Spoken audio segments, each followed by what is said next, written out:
مومن جو فدا نقش کفے پائے نبی ہو زہر قدم آج بھی عالم کا خزینہ، گر سنت نبوی کی کرے پیروی امت،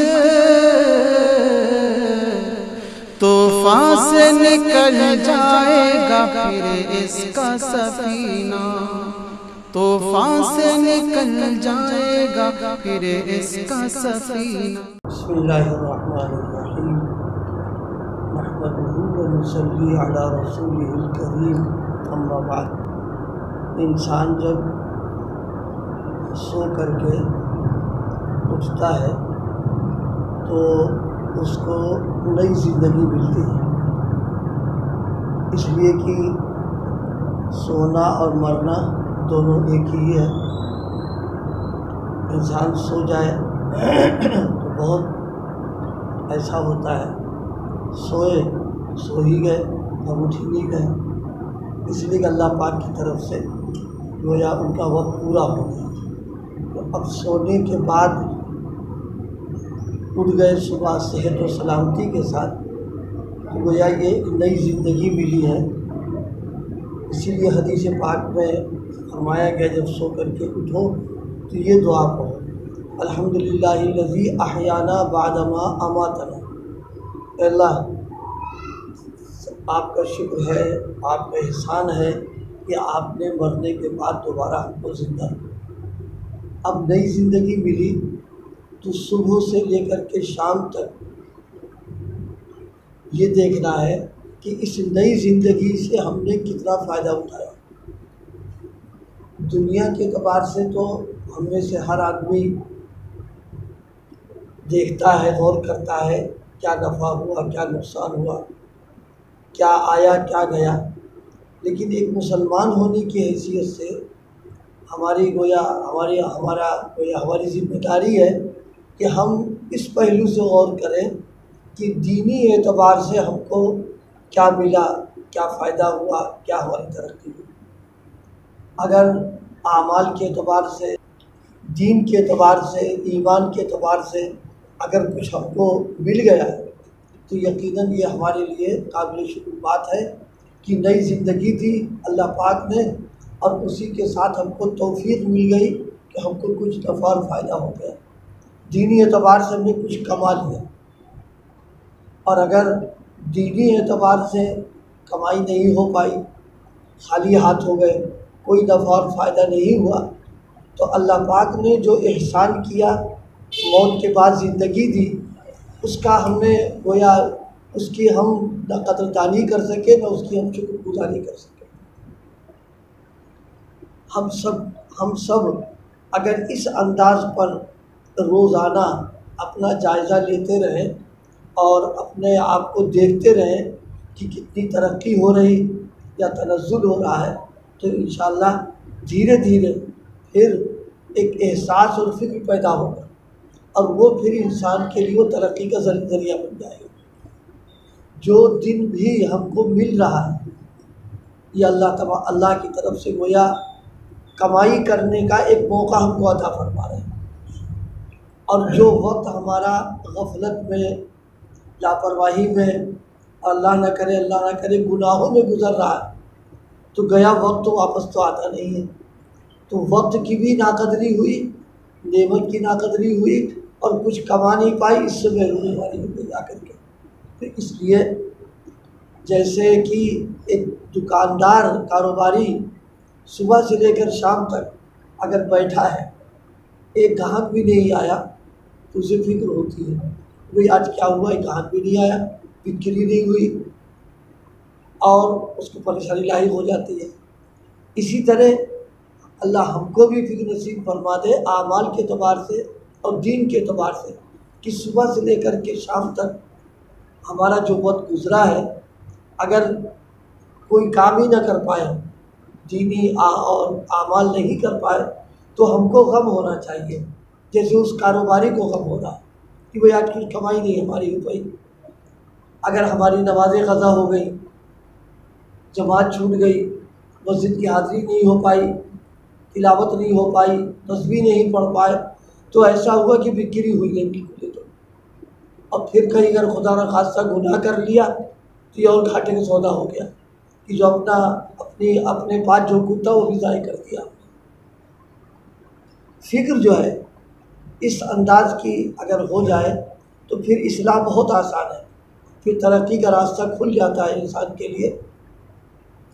ایک بزرگ کے سلسلے میں حضرت ملا علی قاری رحمۃ اللہ علیہ نے لکھا ہے، جب صبح تشریف لاتے تو سادہ کاغذ لے کے آتے اور صبح سے لے کے شام تک جو کچھ کرتے، خاص طور سے کسی سے ملاقات ہو گئی، کوئی ملنے آ گیا، بات چیت ہو گئی، اس کو لکھ لیتے.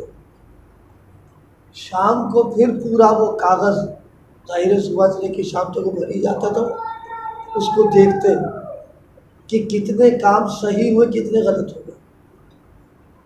جتنے کام غلط ہوتے اس پر استغفار اور توبہ، ندامت، شرمندگی کہ اللہ زندگی کا سنہرا وقت آپ کو موقع عنایت فرمایا وہ ضائع ہو گیا، اس کو معاف کر دیجیے. اور جتنے اچھے اور نیک کام ہوتے تھے اس پر شکر ادا کرتے تھے، اللہ آپ کی توفیق سے ہو گیا کام یہ. تو دھیرے دھیرے ایک وقت وہ آیا کہ اب پورا کاغذ دن بھر کا سب نامے اچھے اعمال اور کام سے بھرا ہوا. وہ یہ کہ تھوڑی سی فکر کی بات ہے، ہم لوگوں میں غفلت اور لاپرواہی اتنی زیادہ ہے، اللہ تعالیٰ معاف فرمائے، کہ دینی اعتبار سے بالکل حص ہی نہیں، نہ ذرہ برابر کوئی تکلیف نہ کوئی غم. نماز چھوٹ گئی تو چھوٹ گئی، جماعت چلی گئی تو چلی گئی.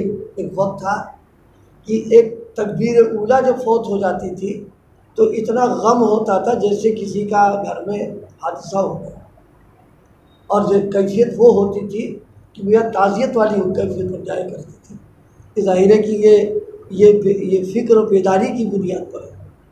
اور غفلتوں کا حال ایک نہیں، 5 وقت کی نمازیں ہماری ایک دم سب قضا بھی نہیں، چلی گئی، وہ کوئی احساس ہی نہیں ہو رہا، نہ کوئی ہمیں اس پر تکلیف ہو رہی، نہ اس پر کوئی رنج ہو رہا کہ ہم کر کیا رہے.